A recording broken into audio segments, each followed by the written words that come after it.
అల్లు అర్జున్ గారు నంద్యాలకు వచ్చి నాకు బెస్ట్ విషెస్ ఇవ్వడం అనేది నిజంగా మర్చిపోలేనటువంటి రోజు.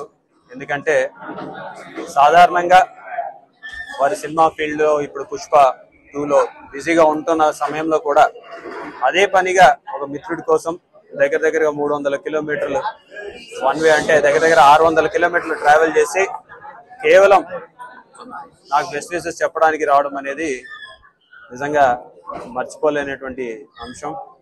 ఎందుకంటే మేము ఎప్పుడు కూడా ఇంటి దగ్గర కూర్చున్నప్పుడు కానీ కలిసినప్పుడు కానివ్వండి, ఎప్పుడు కూడా అర్జున్ కూడా సోషల్ సర్వీస్ గురించి, ప్రజలకు ఏ రకంగా మంచి చేయొచ్చు, తను స్వతహాగా సినిమాల్లో ఉన్నా సరే బయట ప్రపంచానికి మనం మంచి చేయాలి, మనం ఎదగడమే కాదు మనతో పాటు 10 మందిని పైకి తీసుకురావాలి, మన చుట్టుపక్కల ఉన్నటువంటి మన మిత్రులందరూ కూడా మనలాగే ఉండాలి అని చెప్పేసి ఒక మంచి ఆలోచన కలిగినటువంటి వ్యక్తి.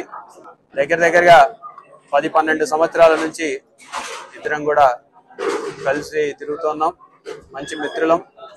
మరి ఏ రోజు ఉన్నా సరే ధైర్యం, రాజకీయాల్లో ఏ రకంగా ముందుకెళ్తే బాగుంటుందని చెప్పి కూడా సలహాలు సూచనలు ఇస్తూ, మరి రాజకీయాల్లో లేకపోయినా సరే రాజకీయ అవగాహన ఉంది, ప్రజలకు ఏ రకంగా మంచి చేయగలుగుతామని చెప్పేసి దాని గురించి కూడా ఆలోచన ఉంది.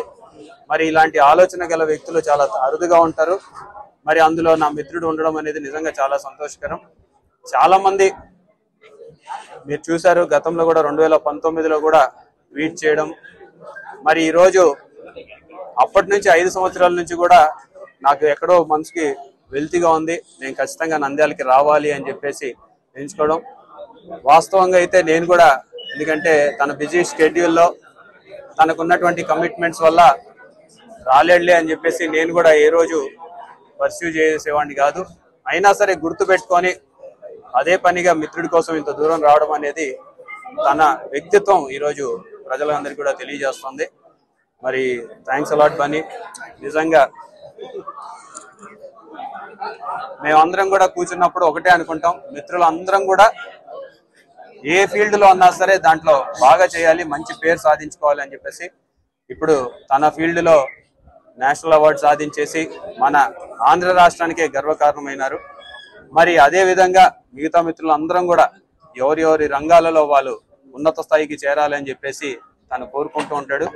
మరి అదే విధంగా మేము కూడా ఈరోజు రాజకీయాల్లో మా వంతు కృషి చేయడంతో పాటు మా వంతు మార్పుని తీసుకురావాలి అని చెప్పేసి ఈరోజు కృషి చేస్తున్నాం. సో దానికి మద్దతు ఇస్తున్నటువంటి అర్జున్ గారికి నేను హృదయపూర్వకంగా ధన్యవాదాలు తెలియజేసుకుంటాను. అండ్ ఇంకో విషయం కూడా చెప్తాను, రవి గారు ఎంత మంచి వ్యక్తి అంటే ఇప్పటి వరకు నేను రావాలని కానీ నేను వస్తే బాగుంటుందని కానీ ఆయన ఎప్పుడు అడగలేదు, ఆయన గౌరవాలు అడగలేదు. నేనే ఆయన చెప్పాను, రవి నాకు ఇలా రావాలని అన్నా కూడా ఆయన యూత్ బ్రదర్ మీకు ఇబ్బంది అవుతుంది అని ఆయనగా అన్నా కూడా ప్యూర్లీ నా కాలే. ఆయన వద్దన్నా కూడా అసలు ఎట్లా ఏం లేదు బ్రదర్, నాకు రావాలన్నా నాకు రావాలి. నా ఫ్రెండ్స్ అంటూ ఎవరైనా ఉంటే వాళ్ళు ఏ ఫీల్డ్లో ఉన్నా ఏ పార్టీలో ఉన్నా నాకు పార్టీకి సంబంధం లేకుండా నా మనసుకు నచ్చిన వాళ్ళు ఎవరైనా ఉంటే ఎవరు ఏ ఫీల్డ్ అయినా ఉంటే నేను వచ్చి వాళ్ళని సపోర్ట్ చేయాలి. నాకు మనసుకు నచ్చితే చేస్తాం బ్రదర్. అండ్ ఆయన అస్సలు ఏం చెప్పాలంటే ఆయన అస్సలు ఏమాత్రం ఆయనకున్న సంస్కారానికి, ఆయనకున్న గౌరవానికి, ఆయన ఫ్రెండ్షిప్కి ఆయన ఏ రోజైనా నోరు చేసి అడుగుండొచ్చు, కానీ ఆయన అసలు ఎప్పుడు అడగలేదు. నేను ఆయన అడగలేదు కాబట్టి నాకు ఇంకా ఉంది, అరే ఆయన అసలు ఎవరైతే అడగలేదు, ఎంత క్లోజ్ ఫ్రెండ్ కూడా అడగలేదు, నేనే చేయాలని చెప్పి నాకు లోపల నుంచే ఆ ఫీలింగ్ అనిపించింది. నేనుగా వచ్చాను. ఆయన కొంచెం అక్కర్లేదు బ్రదర్, మీరు ఇబ్బంది పడతారన్నా కూడా పర్లేదు బ్రదర్ నేను వస్తాను, 100% నా కాల్ నేనే ఆయన సపోర్ట్ చేద్దామని వచ్చాను. ఎందుకంటే ఈ 5 ఏళ్ళలో మేము మామూలుగా చాలా మంది చూస్తుంటాం కదా, 5 ఏళ్ళు మామూలుగా ఏదో ఫస్ట్లో కొంచెం కనబడి ఏదో లాస్ట్లో ఒక సంవత్సరం లాస్ట్ ఒక 6 నెలలో సంవత్సరం తిరుగుదాం అనే ఒక మైండ్ సెట్ ఉన్నారు.